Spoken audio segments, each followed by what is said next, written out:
It has been a few months now since my eye-opening stay at my aunt's. I am now unable to get through a whole day without thinking about dressing.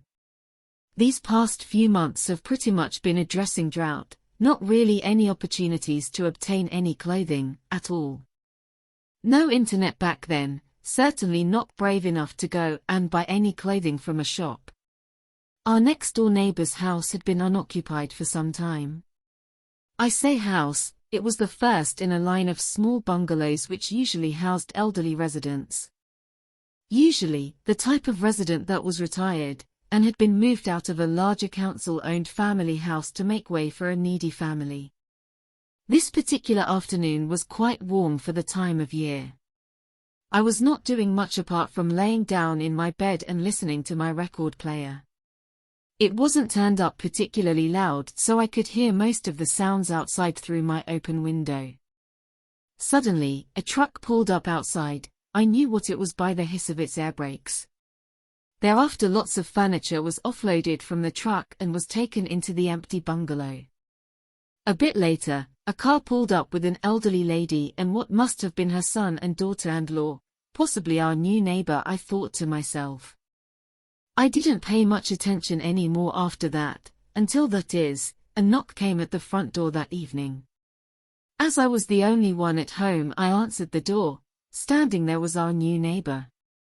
She introduced herself as Pam, and told me a bit about herself. And in turn asked about me and my family. She seemed pleasant enough, and gave the impression that she wasn't here to cause any ripples and just wanted to get on with everything. Fair enough, I thought to myself. She was retired but looked as if she was in her mid-50s, not thin, nor fat, and kindly-faced. What did spark my attention when she left though was, as she turned around to walk back, she was wearing an above-the-knee black skirt and nylons. That stirred my curiosity a bit. Around a week later, it was my turn to cut the grass out the back. Walking the mower up and down, I had a view over the short hedge to Pam's backyard. She was hanging some washing out. It was all the usual everyday washing, however, I could just make out that she was pegging up some small items on the line closest to her patio and back door. The items were an assortment of lingerie, mostly black in color, and consisted of panties, hold-ups, suspender belts, bras, corsets, etc. My heart rate practically doubled. Too good a chance to let pass, I thought. As the weather was still dry and warm even in the evening, I was praying that she would go to bed and forget all about the washing on the line. I didn't find out whether she did or not, as by 10 p.m. I had sneaked out and grabbed a few pieces of her lingerie from her line. Getting them back to my room, I tried on a pair of her panties. They fitted me a treat. To think about how I had obtained them gave me the impetus to get even further aroused, subsequently physically washing away several months of built-up frustration. The following day I tried on Pam's suspender belt and patterned stockings, together with the panties that I had worn the night before. They felt great, such a good fit and comfortable. It was proving difficult to contain my extremely stiff pole within Pam's panties. They certainly not used to one of these, I thought as I gazed at the stretching silk gusset. After a few days of play, pleasure, and satisfaction, I reluctantly relinquished that it was time to return the items back to Pam's washing line. To keep them would be theft. Which even I knew was wrong. Who really wants to get caught panty-handed with everyone getting their knickers in a twist?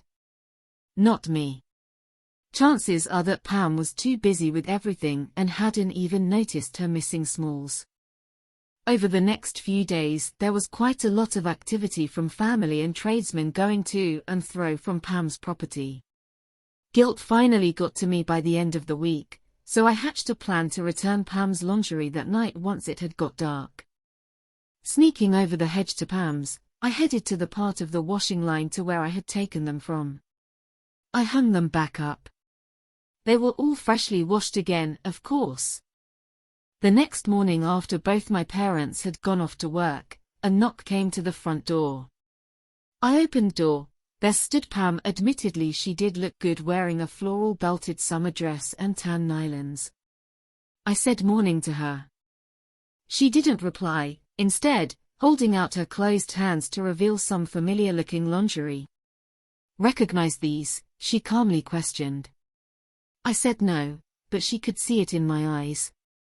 At my last house I had a few thefts from my garden, so this week I decided to have some security cameras installed.